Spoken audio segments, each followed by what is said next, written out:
Riwayat pekerjaan beliau.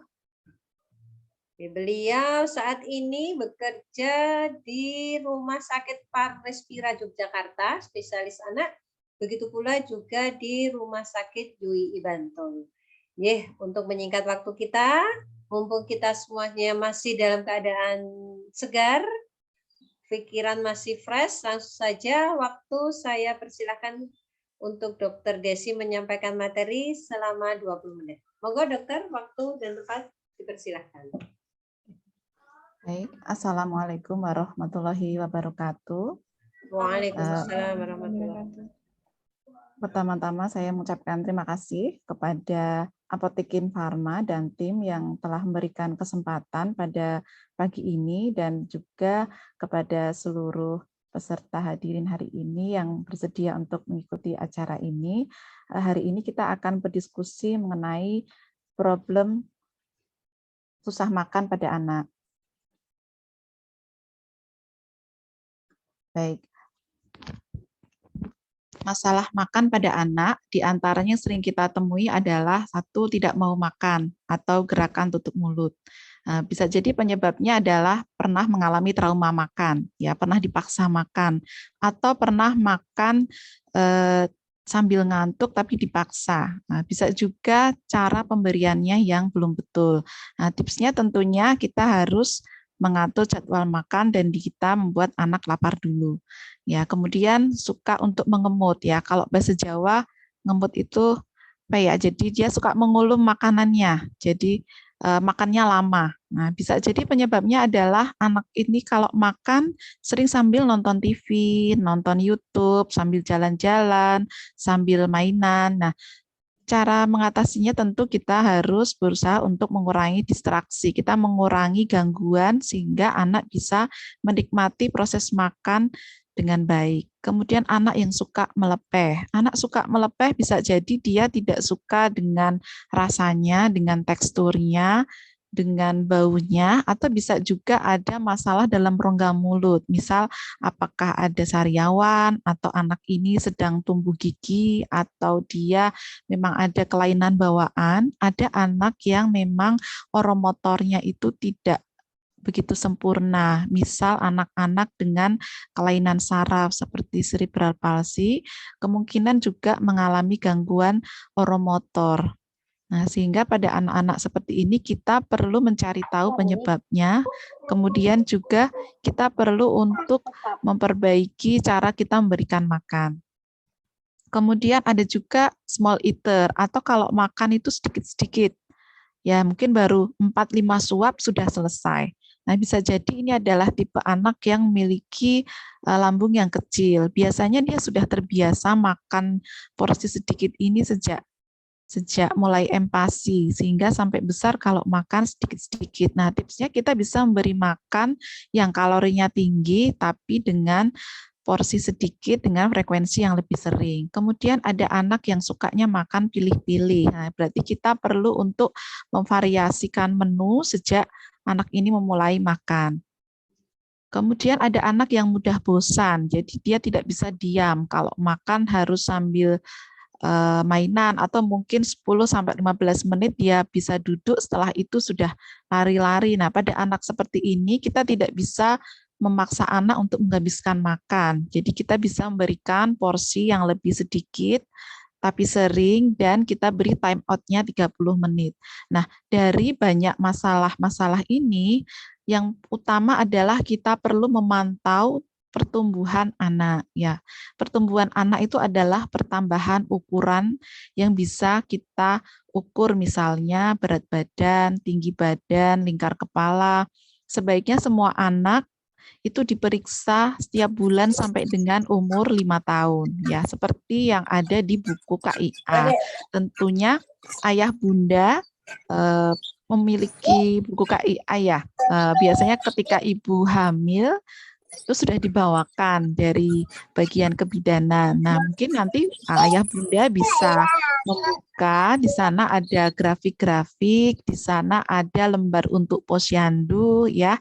Nah, itu sangat penting karena dokter pertama bagi seorang anak itu sebetulnya adalah orang tuanya. Ya, jadi yang tahu apakah kenaikan beratnya bagus, apakah tumbuhnya bagus, itu adalah orang tuanya. Dan tentu saja untuk pengukuran berat, panjang, tinggi badan, ini tentu harus memenuhi kaidah. Artinya kita menggunakan alat ukur yang sama. Kadang ditimbang di posyandu segini, di rumah segini. Nah, maka kalau mau membandingkan alat ukurnya harus sama. Dan kalau menimbang sebaiknya anak itu tidak memakai pakaian ya supaya lebih akurat ya. Mungkin bajunya sendiri sudah berapa on ya. Padahal kalau 1-2 on aja itu sudah bagi seorang ibu sudah bermakna ya. Kemudian nomor 2 yang penting juga adalah kita harus menerapkan aturan makan. Ya, selanjutnya. Ya. Ini adalah aturan makan yang ada di buku panduan dari Ikatan Dokter Anak Indonesia. Intinya ada 3 hal yang harus kita usaha untuk taati. Yang pertama kita harus membuat jadwal makan. Ya, kalau anak itu dikit-dikit diberi makan, diberi camilan, tentu dia akan sulit untuk mengenali sinyal lapar. Jadi dia akan cenderung kenyang terus ya, sehingga kemungkinan anak-anak seperti ini akan sulit untuk makan secara mandiri. Ya, kemudian untuk anak-anak yang menerima susu sebaiknya diberikan 2-3 kali sehari dengan jumlah tidak lebih dari 500 ml. Ya, kenapa? Karena kalau sudah lebih dari 500 ml, biasanya anak ini akan kenyangnya seharian. Jadi makannya jadi kurang ya. Kemudian waktu makan tadi ada time out-nya 30 menit dan apabila anak itu sedang sulit makan, cemilan hanya boleh diberikan air putih. Ya, jangan berikan biskuit manis-manis ya. Kita hanya berikan air putih. Prinsipnya adalah sabar dan tega ya. Kemudian nomor 2, lingkungan. Lingkungan untuk makan harus menyenangkan ya, tidak boleh dipaksa untuk makan. Makan ini adalah pengalaman baru sebetulnya bagi anak ya, sehingga karena makan ini adalah kebutuhan dasar, kita harus membuat anak itu untuk menikmati makan. Nah, kemudian jauhkan dari mainan, televisi, gadget saat makan. Kemudian juga sebaiknya tidak makan sambil misalnya jalan-jalan, lihat sapi, lihat kereta, lihat apapun, tapi biasakan untuk makan itu duduk bersama-sama, bersama saudara, bersama keluarga, sehingga anak itu juga melihat bagaimana ayah bunda atau saudaranya itu untuk mengunyah, menelan, dia akan belajar untuk makan. Ya, kemudian juga jangan berikan makanan sebagai hadiah. Misalnya, nanti kalau juara kita belikan ini ya. Nah, itu nanti juga tidak baik karena bisa jadi nanti malah timbul obesitas ya karena anak menganggap makan itu adalah hadiah yang sangat penting ya. Kita latih bahwa makan itu adalah kebutuhan. Ya, kemudian prosedur ya. Jadi dorong anak untuk makan sendiri jika memang sudah layak untuk bisa makan sendiri. Biasanya anak mulai bisa untuk dilatih makan sendiri di usia 9 bulan ke atas dan kemudian kemampuan ini akan semakin meningkat. Perlu kita ketahui bahwa memegang sendok, garpu, mengarahkan dari piring ke mulut itu adalah keterampilan motorik halus juga ya. Jadi anak itu kan masih masa perkembangan, masa untuk bertambah kepandaian. Tentunya tidak bisa kalau dia langsung makannya benar ya. Bisa jadi makannya jatuh-jatuh atau berantakan ke sana sini, itu tidak masalah. Yang penting anak belajar untuk makan ya. Kemudian bila anak tampak tidak berselera makan, misalnya anaknya menangis, anaknya malingkan kepala, anaknya nggak mau buka mulut, ditawarkan tanpa berusaha memaksa. Ya, bila setelah 10-15 menit ini tetap sulit untuk makan, akhiri proses makan. cari tahu apakah anak ini mengantuk atau dia apa sedang tidak enak badan atau ada gangguan yang lain. Nanti kita tawari lagi untuk makan 2 atau 3 jam lagi. Ya, selanjutnya. Ya, nah ini ada beberapa tips ya. Bila anak susah makan, kita bisa memberikan makanan-makanan rumahan yang sehat ya, baik makanan utama ataupun selingan. Misalnya anak tidak bisa makan dalam bentuk dalam piring. Dia maunya pokoknya kalau makan itu dipegang. Nah, kita bisa mencontohkan misalnya kita berikan makanan tradisional yang tinggi protein hewaninya ya, misalnya kasih lemper ya isi daging, kasih apa risoles dan sebagainya. Kemudian tawarkan jenis-jenis makanan yang baru itu sejak awal empati ya. Kita perlu membuat anak itu mengenal berbagai macam rasa dan berbagai macam sumber protein hewani supaya tidak timbul masalah di kemudian hari. Nah, menawari makan ini bisa 10 sampai 15 kali. Ya, kita baru boleh untuk berputus asa kalau sudah 15 kali. Ya, kalau belum ada 15 kali berarti kita masih punya kesempatan untuk menawarkan makanan yang sama tersebut. Ya, kemudian sajikan jenis-jenis makanan yang baru bersama makanan yang disukai.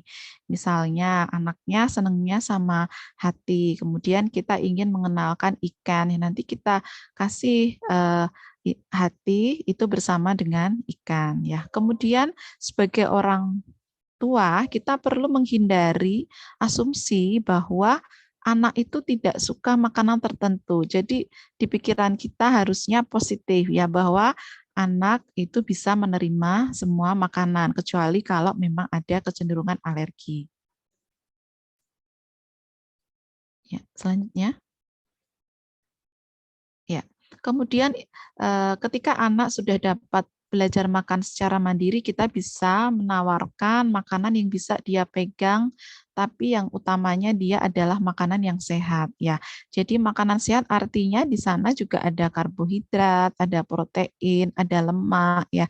Jadi tidak disarankan untuk kita memberikan makanan yang hanya satu macam. Misalnya kalau kita berikan biskuit itu kan sebagian besar isinya adalah karbohidrat ya atau hanya buah saja misalnya. Ya kita perlu mengejar misalnya tumbuh kembang anak itu dengan lebih banyak memberikan protein hewani sehingga kalau memberi camilan usahakan ada protein hewaninya. Ya, seperti kita tahu Indonesia ini adalah salah satu negara dengan angka stunting yang cukup tinggi.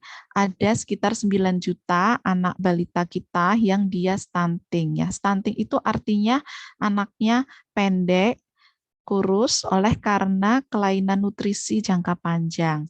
Nah, stunting ini kalau tidak kita atasi dapat mengakibatkan bumerang di kemudian hari. Karena anak-anak yang stunting dia lebih mudah untuk sakit, kemudian juga beresiko untuk mengalami penurunan fungsi kognitif. Ya, intelijensinya bisa jadi tidak dapat mencapai seperti potensi genetiknya. Nah, stunting hanya bisa diatasi dengan penambahan protein hewani. Jadi kalau kepingin anaknya tinggi, itu adalah dengan menambahkan lauk hewani ya. Berikan telur, hati, ikan, daging di setiap kali anak kita makan. Kalau stunting ini di manajemen atau kita treatment sebelum usia 2 tahun itu sebetulnya lebih bagus prognosisnya. Karena setelah 2 tahun biasanya anak itu sudah terbentuk pola makan dan pertambahan tinggi setelah 2 tahun itu biasanya lebih lambat. Ya, kemudian sulit makan atau menolak makan itu sebetulnya adalah proses wajar seorang anak sebagai individu. Ya, anak itu kan bukan robot, jadi dia punya hak juga untuk menyatakan penolakan dari yang kita tawarkan. Oleh karenanya, usahakan untuk tidak memaksa makan dan kenalilah sinyal lapar anak supaya kita tidak menimbulkan trauma makan. Selanjutnya.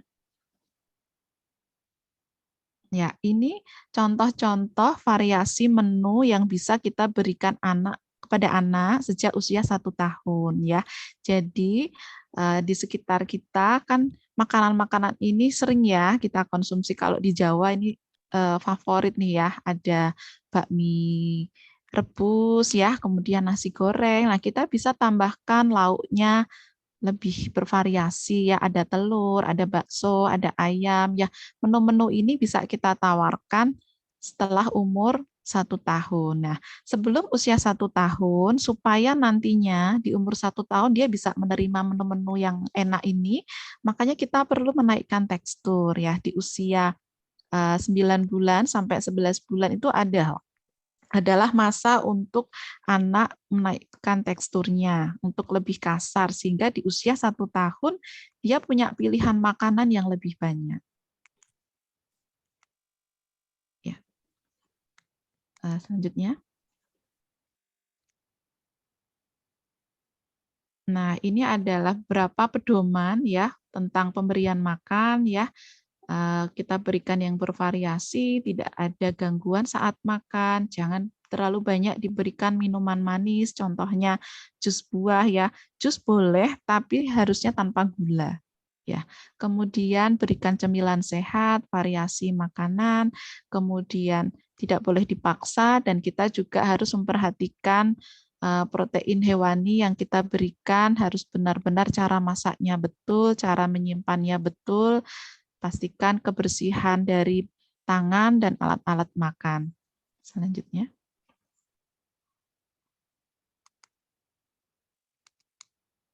Ya, kapan harus konsultasi ke dokter? Ya, apabila kita melihat kenaikan berat badan itu tidak sesuai target per bulan ya, meskipun kita sudah mengusahakan peningkatan asupan nutrisi minimal 2 pekan. Ya, kalau sudah 2 pekan ditelateni makan, kita sudah menerapkan jadwal makan, menerapkan aturan makan, kok tetap kenaikannya belum bagus atau tidak naik atau malah turun, maka perlu kita segera konsultasi ke dokter. Jadi tidak perlu menunggu anak itu sampai di bawah garis merah kalau di tabel di posyandu itu. Saya seringkali menemukan ketika anak sudah masuk di garis kuning, menyentuh garis merah, itu baru konsultasi. Ya, terkadang untuk kasus yang seperti ini kita sudah agak susah ya, karena untuk mengatasi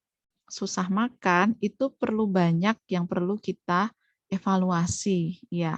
Kemudian jika ada tanda sakit, anaknya sering sakit, demam, naik turun, sering diare, ada besaran kelenjar getah bening, ada batuk lama, anaknya tampak pucat, lesu, tidak aktif, ada sariawan, ada kelainan menelan, atau kalau kita menemukan anak kita sudah masuk pada gizi kurang atau gizi buruk, maka kita harus segera konsultasi ke dokter atau ke tenaga kesehatan. Kenapa? Karena kalau ada tanda-tanda sakit tersebut, kita perlu memantau silent disease atau penyakit yang tersembunyi. Contohnya adalah tuberkulosis. Ya, seperti kita tahu, Indonesia ini masih juara 2 ya untuk tuberkulosis di dunia ya. Nomor 1 kakak tertua kita ya, nomor 1 India, nomor 2 Indonesia, nomor 3 Cina. Dulu Cina nomor 1, sekarang dia berhasil dia turun ke ranking 3. Nah, TB ini masih menjadi masalah, padahal obatnya ada. Sebagian besar obatnya bisa kita peroleh di puskesmas gratis, tetapi memang penemuannya terkadang tidak mudah karena stigma negatif. Ya. Kemudian ISK, infeksi saluran kencing. ISK itu terkadang bisa jadi asimptomatik, jadi anaknya tidak mengeluh demam, tidak mengeluh anyang-anyangan, tidak mengeluh sering buang air, tetapi kalau diperiksa urinnya itu kita dapatkan tanda adanya kuman. Kemudian anemia atau HB-nya kurang dari nilai standar. Nah, WHO memberikan standar bahwa untuk balita itu minimal adalah HB-nya 11 ya. Kemudian ada alergi makanan. Jadi ketika dikenalkan makanan tertentu, anak ini sering diare. Nah, itu juga perlu kita evaluasi, kita pastikan supaya kita tidak kemudian membuat anak nggak boleh terus-menerus makan sesuatu ya. Misalnya kita menduga dia alergi telur karena sering timbilan misalnya. Terus habis itu selamanya nggak boleh makan telur. Padahal telur ini adalah sumber protein hewani yang paling mudah dan mungkin juga murah dan mudah dicerna juga oleh anak ya. Jadi perlu dipastikan ya. Kemudian juga kecacingan ya. Kecacingan juga masih menjadi masalah karena hampir sebagian besar negara kita endemis untuk cacing. Ya. Sekian dulu paparan dari saya. Setelah ini kita lanjutkan di sesi diskusi. Ya. Waktu saya kembalikan ke moderator. Terima kasih.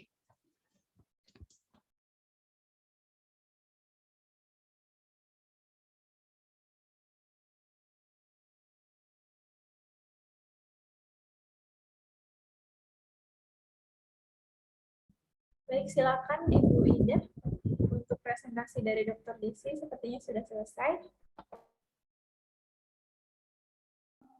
Ya, terima kasih Dr. Desi. Mohon maaf ini tadi masih mute ternyata. Ya, Bunda-bunda dan ayah yang tergabung dalam Kin Talk Session episode 3 ini bersama Apotek Kin Pharma. Tadi sudah diuraikan cukup jelas ya oleh Dr. Desi perihal tentang anak yang susah makan. Nah, untuk menyingkat waktu kita, pasti banyak sekali pertanyaan. Ini di chat sudah ada, dan ini sudah ada daftarnya pertanyaan yang sudah dikumpulkan melalui link di Google Form. Maka kita akan satu persatu mengulas pertanyaannya. Maka bisa kita mulai, dokter. Mbak Diana bisa dibantu. Ini yang pertama dari Ibu, saya bacakan ya, Ibu Bunda-Bunda bisa memperhatikan, siapa tahu kasusnya sama. Saya bacakan dari Ibu Titik Suryanti. Yang pertama, apa yang membedakan antara picky eater dengan selective eater? Dan bagaimana cara mengatasinya, Dok? Kemudian yang kedua, masih dari Ibu Titik, apakah vitamin penambah nafsu makan bisa efektif untuk mengatasi anak yang susah makan? Monggo dokter, bisa kita satu persatu ya, karena pasti bahasanya cukup. Ya, bagus sekali pertanyaannya dari Bu Titik Suryanti ya. Nomor 1 ya tentang picky dan selective eater. Jadi kedua-duanya itu adalah gangguan penerimaan makan pada anak. Ya, kalau picky eater itu biasanya anak masih bisa menerima, tetapi dia tidak bisa menghabiskan dengan baik. Misalnya begini, dia bisa makan lauknya, tapi hanya sedikit. Ya, kemudian ada yang dinamakan juga selective eater. Kalau selective eater ini dia betul-betul hanya mau makanan tertentu dan sama sekali tidak mau yang lain. Misalnya dia hanya mau nasinya saja atau hanya mau mie-nya saja gitu. Kalau pada picky eater kita masih bisa menawarkan bentuk yang lain. Misalnya anaknya tidak mau telur tapi mau ayam, atau anaknya tidak mau nasi tapi dia masih mau makan sumber karbohidrat yang lain, misalnya kentang atau mie misalnya, itu termasuk dalam picky eater. Tapi kalau selective eater, dia betul-betul tidak mau pada salah satu sumber makanan ya, mungkin nggak mau karbonya atau nggak mau proteinnya atau sama sekali nggak mau sayurnya misalnya ya, itu lebih berat dari picky eater. Nah, kedua-duanya ini adalah problem dari kita kurang variasi ya, mungkin di awal dulu empati. Jadi ya kita tentu harus membiasakan sejak dini untuk bisa variasi terhadap makanan. Jadi selama tidak ada bukti alergi ya, misalnya sejak usia 6 bulan itu sebenarnya kita sudah boleh mengenalkan telur ya. Tidak perlu menunggu mungkin 1 tahun gitu, tidak perlu menunggu umur berapa untuk mengenalkan udang. Nah, itu kita bisa mengenalkan, kemudian kita amati 3 hari ya, apakah ketika diberikan makanan tersebut timbul reaksi bersensitivitas. Reaksi bersensitivitas bisa timbul di kulit, bisa juga berupa diare. Ya. Kemudian untuk vitamin penambah nafsu makan, ya sebetulnya tidak ada obat untuk menambah nafsu makan. Yang ada adalah dilatih makan dan diajari untuk mengenali sinyal lapar. Ya, jadi vitamin kita berikan bisa sebagai penunjang karena dia sedang susah makan. Jadi supaya tubuhnya tidak kekurangan dari mikronutrien, tetapi tetap sulit untuk bisa membuat anak menjadi mau makan. Ya, makan itu adalah suatu aktivitas sehingga dia perlu untuk dibiasakan, perlu untuk dilatih, dan kita sebagai orang tua perlu untuk sabar dan tega, ya sabar untuk ditolak, ya mungkin udah masak tuh yang sehari udah ganti 6 menu, tapi sama sekali nggak mau, ya itu saya juga pernah mengalami, ya anak saya sendiri juga pernah seperti itu. Atau kita udah berusaha tuh download mungkin dari apa Cookpad atau Instagram, udah tiru-tiru, udah kayaknya di lidah kita enak loh gitu, tapi tetap anaknya kok nggak doyan. Lah itu ya itu kita harus sabar bahwa makan itu adalah pengalaman baru bagi seorang anak terutama yang baru mulai empati ya. Dia kan dulunya eh, hanya minum susu ya, dia sekarang harus ngunyah, harus menelan ya sehingga kita memang perlu untuk bersabar untuk melatih dan tega. Tega itu artinya kita tega untuk membuat anak lapar ya seperti di aturan makan tadi kita seharusnya membuat dia 2 sampai 3 jam itu hanya minum air putih misalnya supaya dia lapar ya. Nah, yang penting nggak dehidrasi ya. Seperti itu. Jadi ini ya, jadi ibu itu juga harus titen ya dokter ya. Jadi kalau misalnya anaknya kemarin suka apa, terus mungkin kemarin dicoba makanannya apa, itu berarti memang harus titen juga ya terhadap anaknya sendiri. Apabila ada riwayat alergi di keluarga, misalnya ada ayah atau bundanya yang ternyata alergi udang atau alergi produk sapi, ya itu bisa kita nanti catat ya, nanti kita tanggal ini makannya apa, terus nanti ada reaksi apa. Nah, kita perlu untuk membuat rekor ya, membuat data-data yang menunjang apakah betul anak ini alergi ya. Ya. Jadi memang ini ya mungkin bukan sebagai satu beban untuk ini ya untuk ibu, tapi paling tidak itu malah jadinya rekor yang dicatat itu mas sebenarnya memudahkan ibu untuk membantu anak agar bisa lebih semangat makan ya dokter ya. Ya, ya. Oke. Terima kasih dokter untuk pertanyaan yang pertama. Kemudian untuk yang kedua mungkin bisa dilanjutkan Mbak Diana. Ini kan dari Ibu Sofiatun.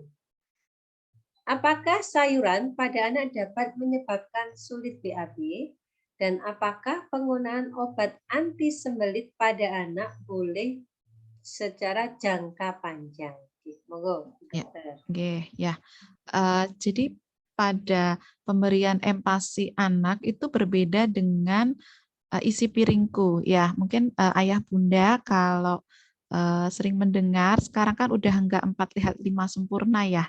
Jargonnya. Sekarang adalah isi piringku, di mana kalau pada dewasa isi piringku itu porsinya yang banyak sekarang sayuran ya, serat. Kenapa? Karena dengan pemberian serat itu akan mengurangi absorpsi dari lemak sehingga lansia atau dewasa itu dapat terhindar dari penyakit degeneratif ya, contohnya misalnya hiperkolesterol, diabetes dan sebagainya. Jadi, tetapi ini sebetulnya belum berlaku pada anak di bawah usia 3 tahun. Nah, pada anak di bawah usia 3 tahun sebetulnya serat ini baru perkenalan. Jadi buah sayur itu sebetulnya tidak perlu banyak-banyak karena baru tahap perkenalan. Nah, yang perlu kita berikan utama adalah ya karbohidrat, protein hewani, dan kita perlu menambahkan lemak. Ya, jadi dari umur 6 bulan, ketika anak mulai makan, kita sudah boleh memberikan selain protein hewani kita berikan lemak. Kita bisa berikan santan, berikan mentega, berikan butter, VCO, EVO ya. Atau mau dikasih jeroan juga boleh, dikasih kulit, dikasih otak, itu boleh ya. Nah, untuk sayuran sendiri atau serat itu memang kalau dalam jangka panjang dia dapat mohon maaf, untuk serat sendiri kalau dia diberikan berlebihan malah dapat mengakibatkan sembelit. Kenapa? Karena serat yang terlalu besar di usus anak itu malah sulit untuk dikeluarkan. Ya.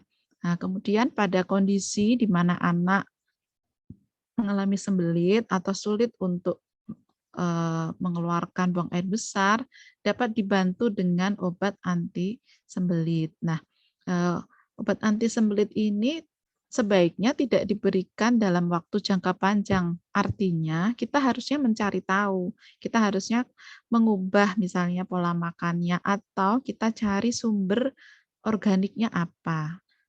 Ada beberapa kasus di mana memang ada penyempitan di usus atau misalnya ada anak dengan kelainan bawaan seperti megakolon atau hispurung yang memang dia sering sembelit tapi ini bukan dari faktor makanan tapi karena ada anatominya yang memang bermasalah. Sehingga kalau ada sembelit yang berulang, misalnya sudah lebih dari 2 pekan, nah kita perlu untuk konsultasi ke tenaga kesehatan untuk dicari tahu. Ya, apakah ada penyebab organiknya, ada penyakitnya. Ada pula penyakit hormonal yang menyebabkan anak untuk sulit buang air besar, misalnya hipotiroid, ya hormon tiroidnya kurang. Itu juga bisa mengakibatkan sembelit. Nah, saat ini untuk bayi-bayi baru lahir di Indonesia, kalau ayah bunda baca di buku PINK ya, buku KIA, itu ada tentang screening hipotiroid kongenital. Nah, itu adalah salah satu cara kita untuk mendeteksi dini kelainan hormon tiroid. Nah, hormon tiroid ini kalau ada kelainan dia hipotiroid, itu selain anak itu gejalanya sembelit juga bisa mengalami gangguan pertumbuhan sehingga beratnya juga sulit naik dan banyak masalah kesehatan yang lain. Tapi yang utama adalah bisa menyebabkan penurunan fungsi kognitif di kemudian hari sehingga sekarang untuk bayi umur kurang dari 1 bulan disarankan untuk diperiksa TSH-nya atau screening hipotiroid itu. Kalau di sini, di tempat saya bekerja itu sudah rutin kami periksa. Saya kurang tahu kalau di tempat lain ya, karena memang pemeriksaannya masih bersifat mandiri ya. Dulu ada bantuan kertas saring untuk periksa, tapi sepertinya tidak semua puskesmas memiliki fasilitas tersebut. Ya, jadi kalau memang ada sembelit berulang, sebaiknya dikonsultasikan. Dan untuk sayuran memang betul dapat mengakibatkan buang air besarnya malah jadi sulit. Sehingga supaya buang air besarnya gampang, yang diperbanyak adalah lemaknya sebetulnya. Ya, jadi lemak itu kan seperti oli ya. Jadi kalau anak makan pakai VCO, EVO, santan, itu diharapkan nanti juga buang air besarnya lebih mudah. Ini malah jadi pengetahuan baru juga buat saya, dokter. Ini ternyata kalau kita kan mikirnya santan itu nanti kalau sudah dewasa ya, taunya anak-anak kalau dulu kecil paling bening.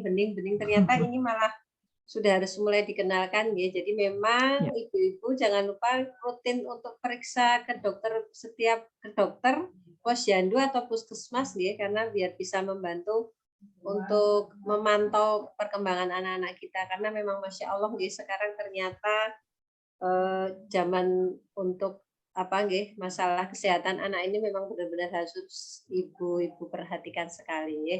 Ya, untuk pertanyaan yang ketiga ya. Dari Ibu Viveri Indah Safitri, ya. Anak 7 bulan, empasi lahap sekali dengan menu homemade apapun. Nah, ini dambaan semua ibu ini, anaknya lahap apapun ya. Seminggu ini agak nggak enak makan pasca imunisasi rotavirus dan PCV yang ketiga.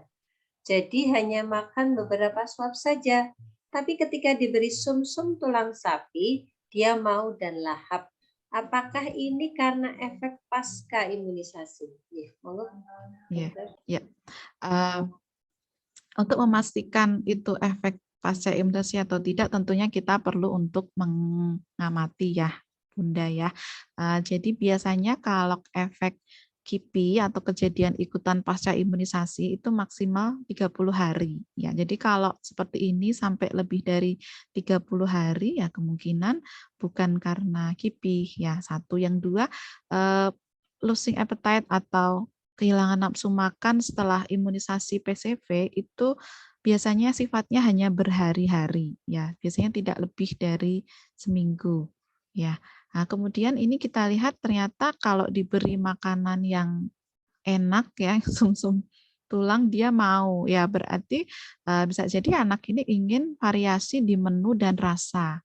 Ya, sehingga kita perlu seperti tadi tipsnya kita perlu menyesuaikan. Jadi kita mulai memberikan makanan dari yang dia suka dulu. Ya, maksudnya suka ini dalam arti suka rasanya. Ini mungkin anaknya suka yang gurih-gurih ya. Jadi kita bisa misal berikan sop gitu ya, sop iga, terus nanti sop ayam ya, kemudian boleh kasih brutu, boleh kasih ceker. Nah, nanti lauknya kalau dia masih 7 bulan kan masih tim saring ya, nanti bubur saring. Jadi nanti bisa kita ikutkan untuk disaring. Kenapa? Karena lemak itu memberi rasa enak. Ya, itulah kenapa sejak 6 bulan kita perlu memberikan sumber lemak. Satu, karena bahan dasarnya otak, mielin itu adalah lemak. Ya, sehingga anak itu butuh lemak biar otaknya bagus.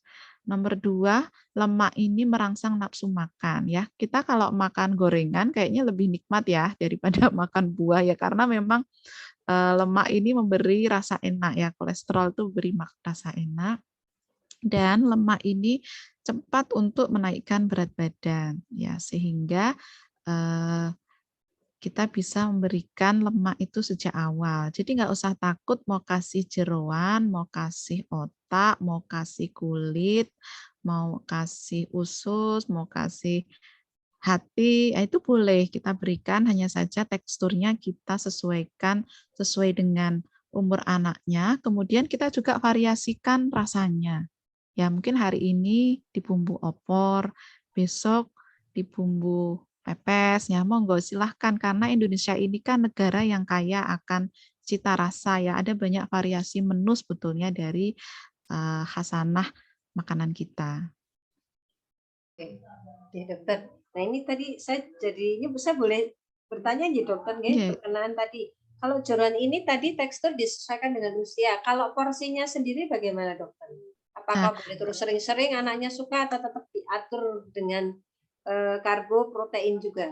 Ya, jadi kalau porsi untuk lemak sendiri kan sekitar 20-25% dari kebutuhan harian ya. Ya, paling banyak tentu masih karbohidrat ya, 40-50%, kemudian 20-25 kita bisa berikan lemaknya.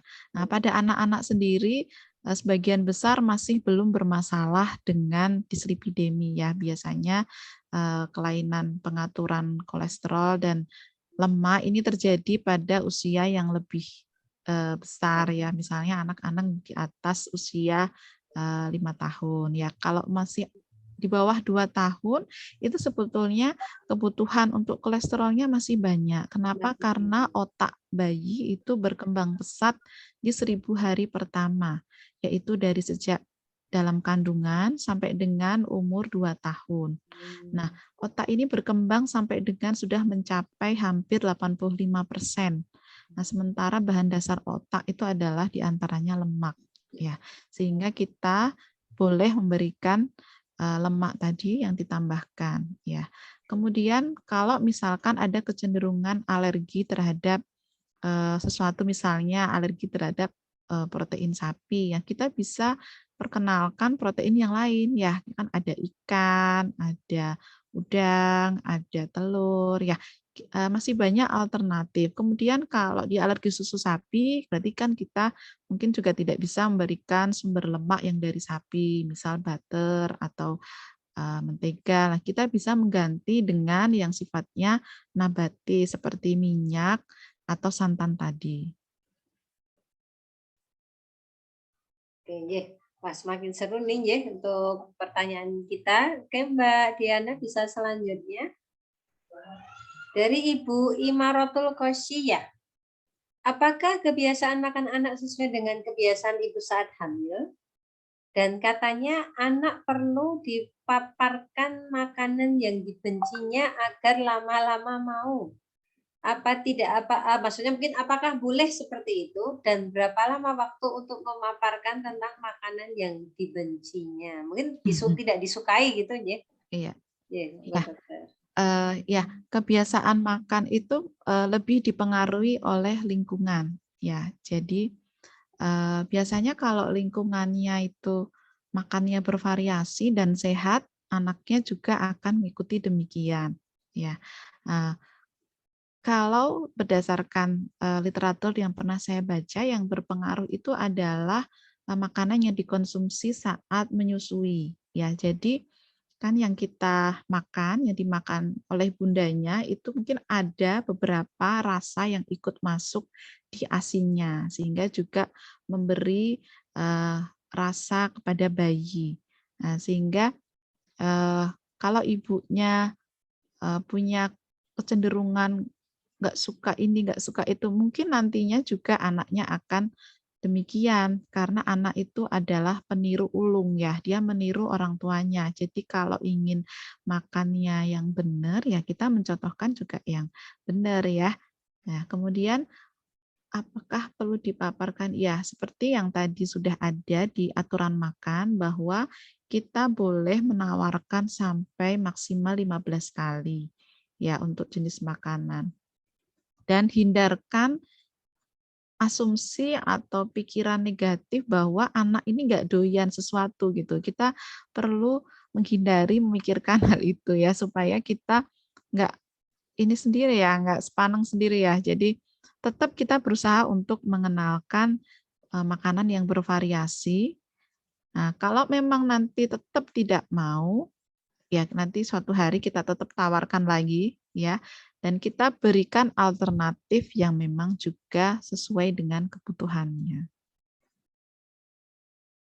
Ya, saya rasa untuk sumber karbo, sumber protein hewani, sumber lemak itu kan sangat bervariasi ya. Maksud saya kalau nggak mau nasi bisa kentang, bisa gandum, bisa mie misalnya.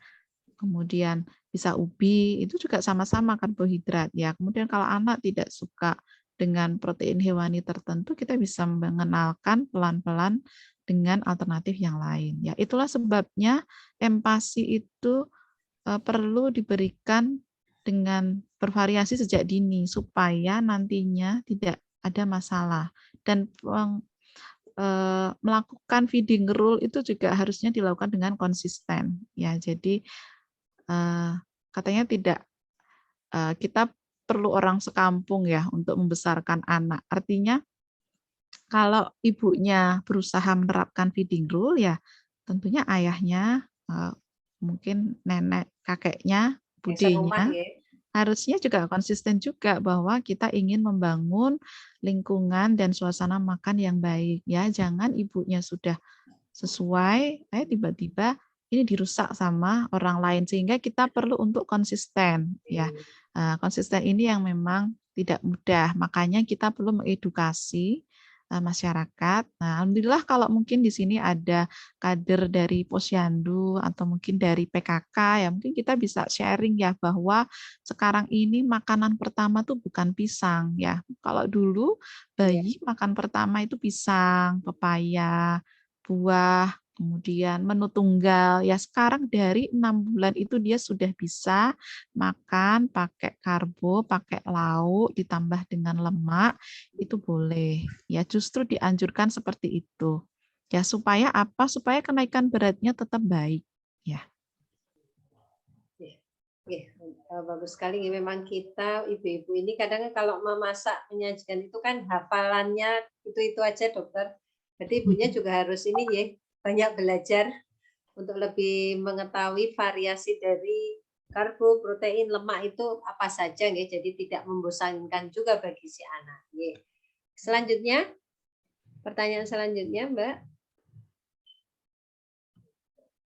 Ya, ini dari Ibu Tika Kartini. Jika anak yang susah makan dan katanya dengan dicekoi jamu temulawak, ini anak saya dulu juga gitu ini, dua-duanya lagi, maka meningkatkan nafsu makan anak. Apakah itu benar, dokter? Dan apakah kebiasaan mengemut makanan dapat merusak gigi? Bagaimana untuk mengatasinya? Ya,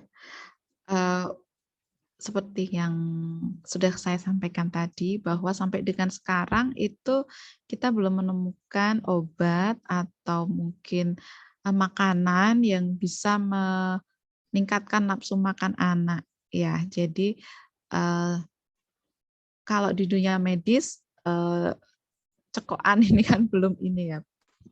Kita memang belum ada pengkajiannya, tetapi memang kalau sampai sekarang belum ada bukti bahwa dicekoi itu bisa meningkatkan nafsu makan. Ya, sehingga yang penting adalah kita berusaha untuk menerapkan feeding rule-nya tadi. Ya, kemudian juga mengatur menu, rasa, dan variasi makanan. Kemudian apakah kebiasaan mengemut dapat merusak gigi? Ya, sebetulnya kalau anaknya ngemut tetapi kalau oral hygiene-nya bagus, gosok giginya bagus, itu sebenarnya tidak masalah. Ya, sebetulnya kebiasaan yang lebih bisa merusak gigi itu adalah kebiasaan meniup makanan panas.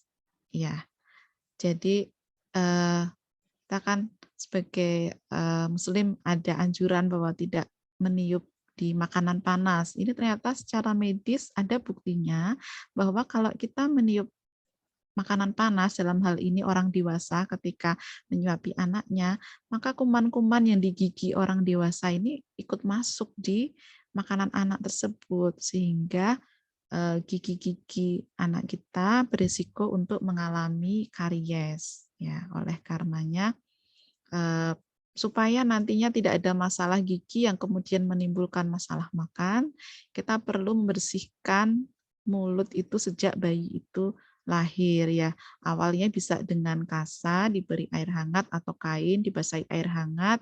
Kemudian setelah itu kita bisa kontrol ke dokter gigi setiap 6 bulan sejak anak punya gigi. Ya, jadi tidak perlu ada masalah gigi baru ke dokter gigi. Ya, saya rasa dokter gigi juga sekarang di setiap hampir semua puskesmas juga ada, dan kita perlu membiasakan bahwa tidak perlu takut ke dokter gigi.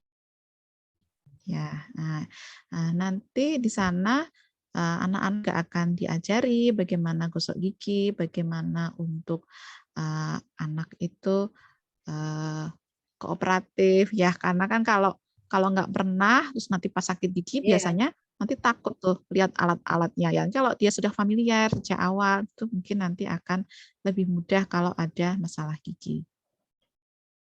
Ya, untuk mengemut makanan ini tadi biasanya berkaitan dengan dia sering sambil nonton atau sering mainan, makanya dia ngemut. Karena apa? Dia nggak konsen dengan makan, dia melakukan aktivitas lain.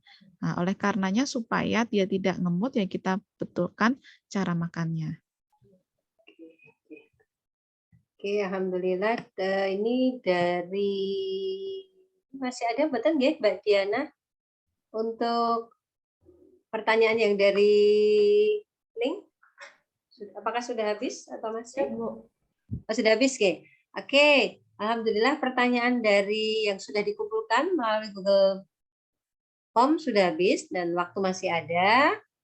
Monggo kepada ayah bunda yang mau bertanya silahkan raise hand dan saya akan coba pilih ya, dan mohon pertanyaannya tidak mengulang dari yang sudah kita ini ya, kita bahas tadi ya. Jadi ada ilmu, istilahnya ada hal baru yang bisa kita bahas bersama-sama. Oke, saya berikan kepada Ibu, mungkin bisa open kamera dulu Ibu-ibu biar saya pilihnya yang memang sudah siap ya. Oke, ini ada Bapak Alvin Mubarak. Ini dari tadi sepertinya on kamera terus dan saya lihat fokus sekali. Monggo Mbak Diana bisa dibantu untuk mungkin bisa di-unmute dulu. Ya, baik. Monggo dipersilahkan. Baik, sebelumnya terima kasih banyak pada Dr. Desi dan juga moderator Ibu Farida Nama saya Muhammad Abi Mubarok, saya dari Kota Depok. Izin bertanya, Dok. Nah, ini kan kalau masalah stunting itu kan sebenarnya problem skala nasional ya, ya Dok ya. Nah, tapi saya tidak akan bahas ke sana soal misalkan ada faktor dari keturunan misalkan gitu, tapi lebih ke teknisnya gitu.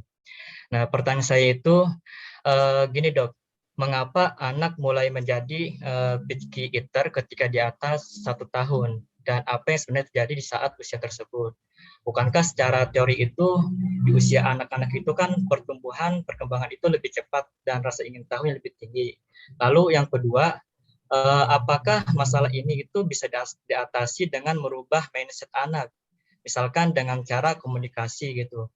Karena saya pribadi merasakan pas waktu SD itu ketika memilih makanan itu kadang merasa pikiran itu suka apa ya, mengatakan bahwa makanan itu tidak enak gitu. Misalkan seperti sayuran atau ikan gitu, mending milih ya daging ayam misalkan gitu. Nah, yang terakhir itu mengapa daging ayam ini selalu jadi ikon penumbuh nafsu makan anak, dan juga apakah peran seorang ayah bisa dibantu untuk terkait masalah yang dibahas ini, Dok. Terima kasih. Oke, terima kasih Mas Pak Alvin Mubarak. Wah, pertanyaannya komplit, ada 4 ini ya. Masalah picky eater di atas usia 3 tahun, kemudian merubah mindset anak tentang macam-macam makanan. Kemudian yang ketiga, kenapa ayam jadi ikon Ya betul, ikon penumbuh nafsu makan ya, karena di mana-mana ada titik-titik chicken itu ya. Kemudian peran seorang ayah. Monggo Iya, Bu betul. Desi. Iya. Terima kasih Mas Alvin. Ya, baik. Terima kasih atas pertanyaannya Bapak Alvin. Ya, tadi yang Tapi picky eater, vaksin anak PAUD anak? yang picky eater tadi usia 1 setahun tahun. ya? 1 tahun Pertanyaannya ya. 1 ya. tahun. Ya, jadi memang hampir sebagian besar anak itu nantinya akan mengalami perlambatan pertumbuhan setelah umur 1 tahun. Mungkin kalau Bapak lihat di buku KIA ya, di sana kita lihat dulu ketika 6 bulan pertama anak itu dia naiknya bisa banyak ya, sebulan targetnya mungkin bisa 300 sampai 900 sesuai dengan usianya. Tapi ketika 1 tahun ke atas itu naiknya targetnya hanya 200 gram. Kenapa? Karena memang anak umur 1 tahun itu dia akan lebih banyak mengembangkan untuk motoriknya, untuk menambah keterampilannya, sehingga terkadang dia akan menjadi anak yang ingin tahu, bergerak terus ya, sehingga untuk mencegah supaya nantinya dia tidak pilih-pilih, makanya dari 6 bulan kita perlu mengatur supaya jadwal makan, supaya aturan makan itu ditaati. Atau misal sudah terlambat ya kita berusaha kembalikan lagi ke sana. Ya, nantinya anak ini akan mengalami perlambatan pertumbuhan sampai umur 5 tahun. Nah, setelah 5 tahun, biasanya anak baru akan mulai lebih mudah menerima makan. Ya, bisa satu karena memang secara fisiologis setelah 1 tahun itu untuk pertumbuhan akan melambat. Ya, jadi dia akan pesat di 6 bulan pertama. Ya, nah kemudian yang nomor 2 bisa jadi dia sudah mulai bosan ya dengan makanan bayi ya, maksud saya. Bisa jadi dia ingin tuh setahun makan nasi goreng atau ingin makan bumbunya pakai bumbu stik misalnya ya. Jadi mungkin saja anak itu ingin variasi yang seperti dewasa. Oleh karenanya di buku KIA yang baru, yang terbitan 2020, di sana ada 2 macam cara penyiapan empasi. Yang pertama adalah empasi dari menu keluarga, yang satunya adalah empasi dari menu mentah. Jadi dari 6 bulan, itu sebetulnya anak itu boleh kita berikan menu seperti yang dimakan oleh keluarganya, asal itu sesuai dengan kaidah tadi ya, ada nasinya atau ada karbonya, ada lauknya ya. Pak Ayah Bunda bisa lihat di buku KIA yang baru kalau sudah ada yang punya, itu di sana dicontohkan ya. Ada nasi, telur dadar, kari ya, dan sayur kari. Di situ juga ditambah dengan sedikit tempe ya. Jadi anak-anak itu dari 6 bulan sebenarnya sudah boleh untuk dikenalkan dengan makanan yang seperti kita makan, hanya mungkin untuk anak-anak kita batasi untuk gula garamnya. Dan sebaiknya belum memakai penyedap atau memakai bumbu yang terlalu kuat. Misalnya pakai cabai atau lada yang banyak, kita hindari dulu. Tapi kita memang boleh memberikan gula dan garam dalam jumlah yang kecil supaya ada rasanya. Kenapa? Karena ASI atau susu formula itu ada rasanya. Jadi ketika dia sudah biasa minum yang ada rasanya, kemudian diberi empasi yang enggak ada rasanya, nah biasanya anak akan sulit untuk menerima. Awalnya mungkin lahap karena dia ingin tahu ya. Anak kan ingin tahu rasanya makan. Tapi lama-lama anak akan bosan. Oleh karenanya kita perlu memvariasikan makanan, dan ketika umur 1 tahun diharapkan anak sudah bisa makan seperti yang dimakan ayah bundanya, tentunya menu yang sehat. Ya, kemudian untuk ayam ya tadi. Ya, Ayam, Iya dok, Pak, betul. jadi ikon. Icon. ya kalau itu mungkin masalah ini ya, karena ayam ini kan yang mengolahnya mungkin dianggap mudah dan juga kita mudah didapatkan, tapi sebetulnya kita negara maritim, misalnya kita itu kan kaya akan ikan, dan ikan itu juga tinggi dengan omega, DHA, sehingga mindset tentang ayam ini tentunya kita perlu untuk juga geser ke ikan, telur ya. Dan pemberian protein hewani itu yang utama harusnya lebih dari 1 ya. Kalau kita ingin anak kita nggak stunting, berikan paling tidak 1 macam ya, paling tidak. Jadi kalau kita ngasihnya lauknya 2 atau 3, itu malah lebih bagus lagi. Ya, jadi tidak harus ayam ya, Pak Alvin ya. Mungkin nanti pakai ikan atau nanti pakai telur, pakai yang ada mudah aja, lele, pakai ikan kembung, itu bagus. Justru ikan kembung itu DHA-nya lebih tinggi loh dari ikan salmon, jadi tidak harus yang mahal. Ya. Kemudian tadi Terakhir, apa lagi? tadi peran ayah, dokter. Iya, peran ayah dok. Ya, peran ayah tentunya feeding itu tidak hanya tanggung jawab ibunya, bundanya ya, bahwa feeding itu adalah tanggung jawab keluarga. Ya, ayah bisa membantu dengan 1, memberi contoh makan yang betul, makan yang sehat, makan yang benar, makan sambil duduk bersama-sama, kemudian membantu untuk menerapkan aturan makan tadi, dan kalau memang bapaknya bisa bantu juga untuk membuatkan, ya kenapa tidak ya.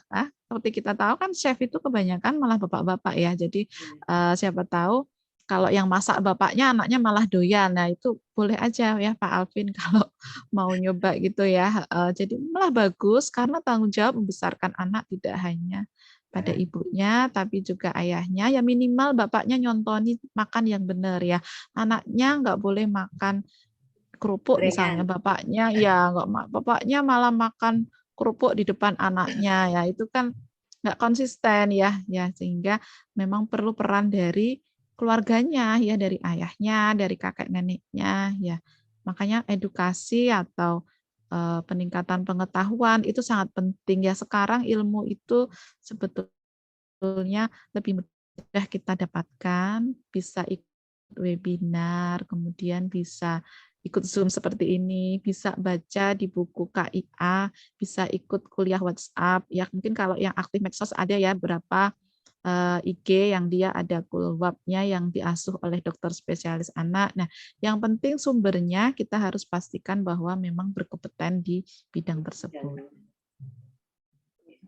Alhamdulillah, Masya Allah ya, ke diskusi kita di Talk session yang ketiga ini sangat menarik untuk kita semua ya. Dan ini ya dokter ya, semakin ke sini tantangannya pasti banyak ya dalam mendidik anak, bukan hanya secara mungkin pendidikan tapi juga secara kesehatan dan segala macamnya. Nah, ini dokter monggo untuk mungkin close statement-nya untuk kita semua yang ada di sini untuk memotivasi ayah bunda agar tetap semangat menjalani perannya untuk mendampingi anak-anak, mendidik anak-anak ini, terutama ya kalau untuk saat ini adalah agar tidak susah makan ya, mengatasi anak susah makan. Monggo dokter. Baik ya. Baik, masalah susah makan itu adalah masalah yang umum dijumpai pada anak ya.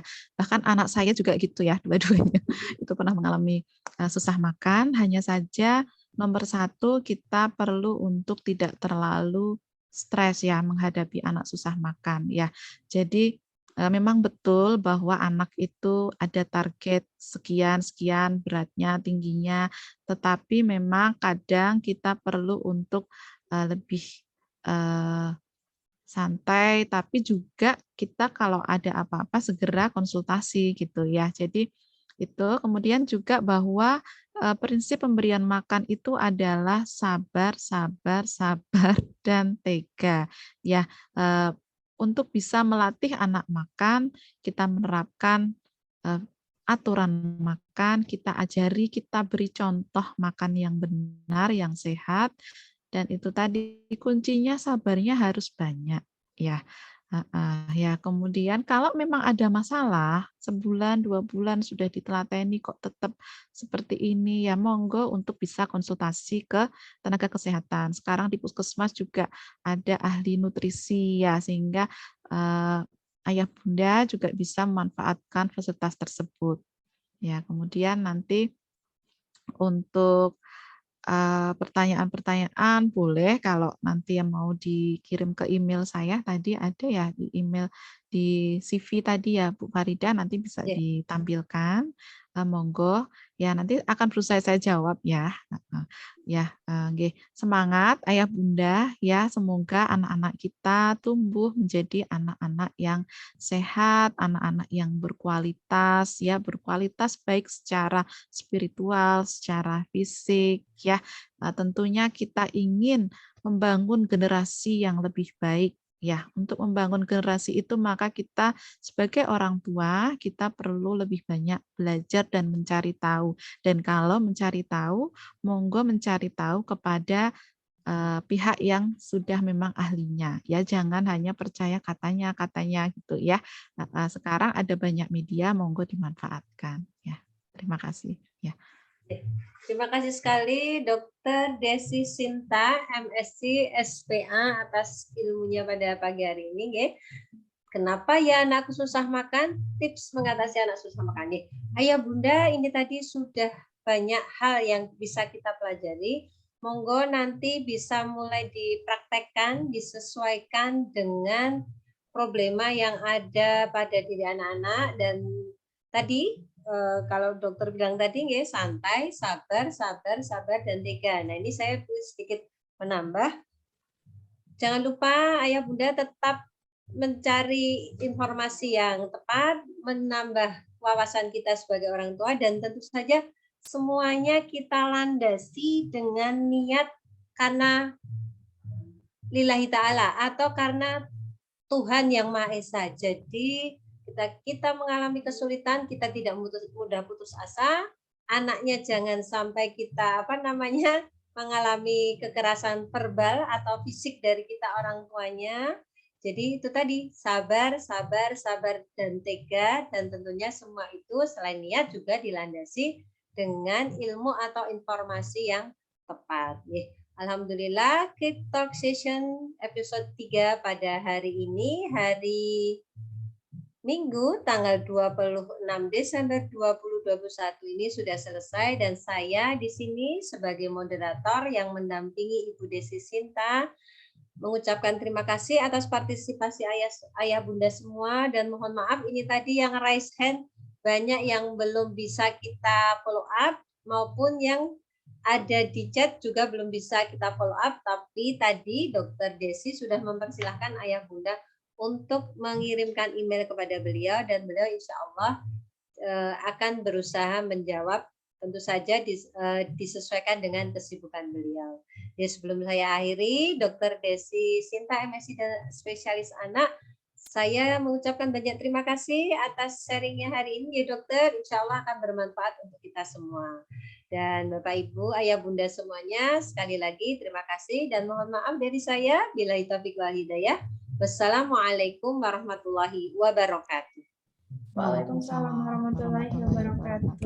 Waktu saya kembalikan kepada Mbak Diana. Monggo Mbak Diana. Ya, baik. Terima kasih banyak Ibu Farida, Dr. Desi untuk penyampaian materi dan juga diskusinya pada hari ini.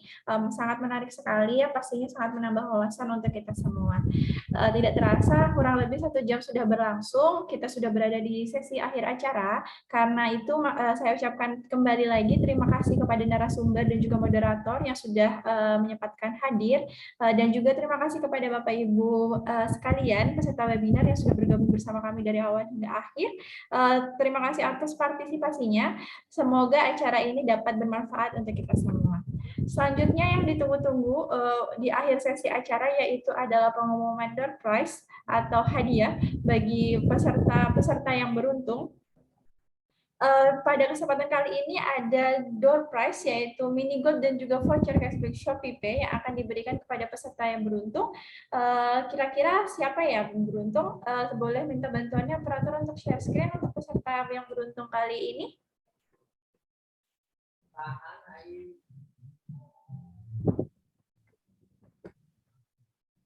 Kita tunggu.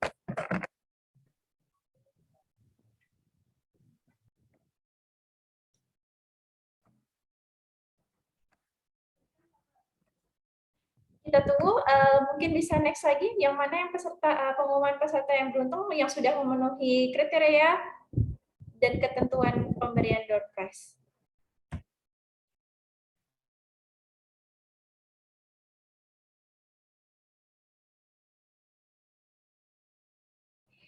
Ya, ini adalah pemenang door prize mini gold untuk 2 orang pemenang, ada atas nama Iin Setiani dan juga Anas Anis. Kita coba cek apakah 2 peserta ini hadir pada saat ini. Alhamdulillah. Ya, Hadir. Ya, Ibu Iin Setiani dan juga Ibu Anas Hadir, Anis. Kak. Hadir. Terima kasih. Hadir. Yang hadir boleh untuk di-mute kembali. Terima kasih Ibu Iin. Masing-masing mendapatkan mini gold sebesar 0,65 gram. Selanjutnya silakan untuk mengkonfirmasi klaim hadiah ini 2 kali 24 jam melalui DM Instagram Kinfarma atau admin WhatsApp Kinfarma dengan format mini gold, nama dan juga alamat lengkap peserta. Begitu. Selanjutnya ada lagi door prize 3 voucher cashback Shopee Pay untuk peserta atau penanya terbaik dan teraktif. Diberikan kepada yang pertama kepada Ibu Titik Suryanti. Hadir Ibu Titik. Kemudian Ibu Viveri Indah Safitri dan Bapak M. Alvin Mubarok. Boleh cek dulu, boleh komen jika hadir. Oke, terima kasih banyak. Selamat sekali lagi. Masing-masing peserta mendapatkan voucher cashback Shopee Pay yang nanti akan dikirimkan setelah acara berlangsung. Silahkan konfirmasi 2 kali 24 jam melalui DM, Instagram, dan juga WhatsApp Apotik Kinfarma. Terima kasih.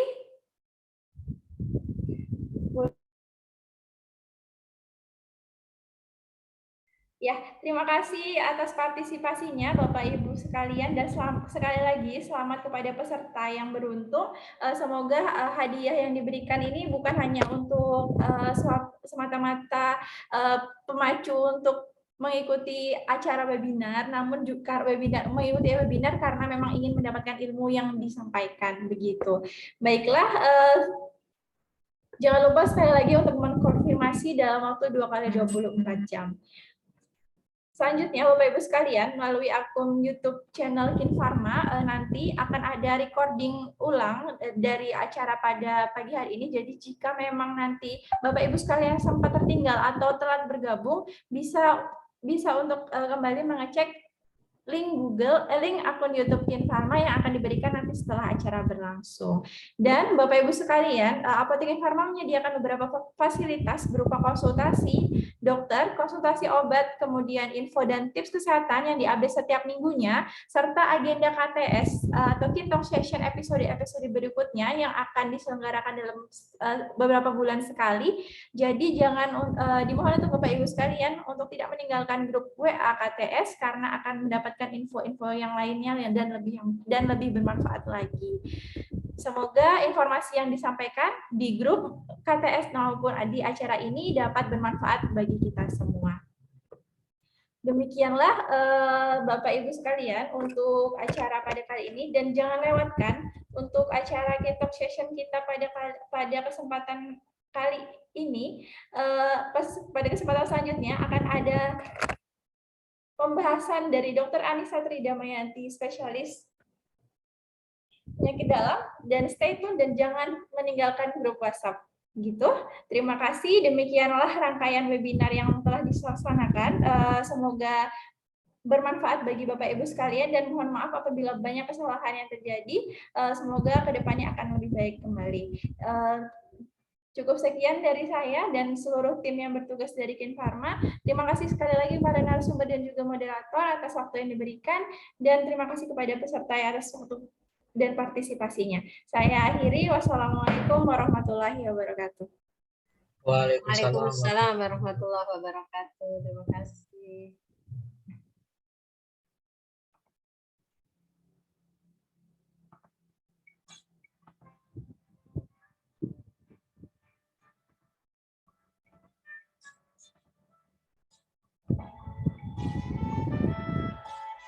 Terima kasih Dr. Desi, terima kasih Bu Ida, terima kasih Mbak Diana.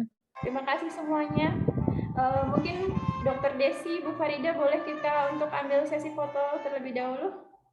Dan Dr. Niki? Atau untuk peserta yang belum meninggalkan Zoom?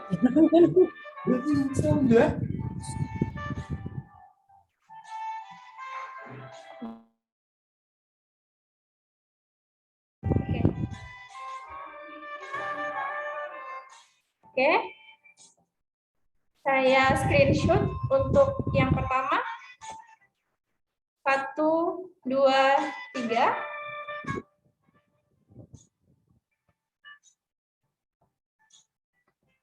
Sebentar. Oke. Selanjutnya. Oke. 1, 2, 3.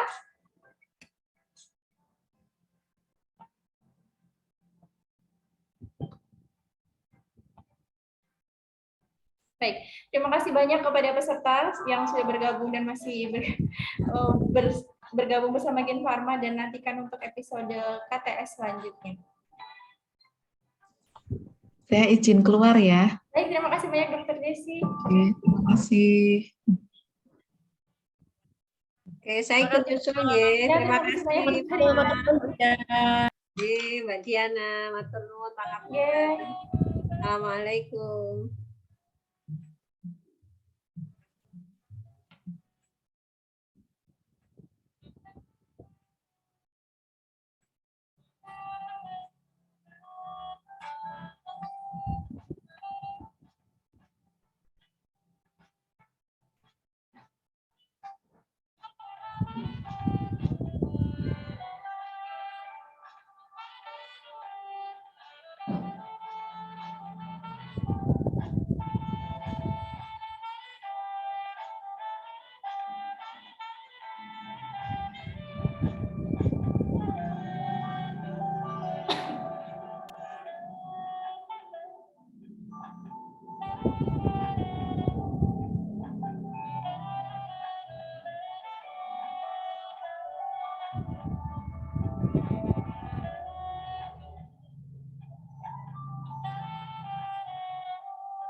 Dek minta tolong di screenshotkan ini Dek.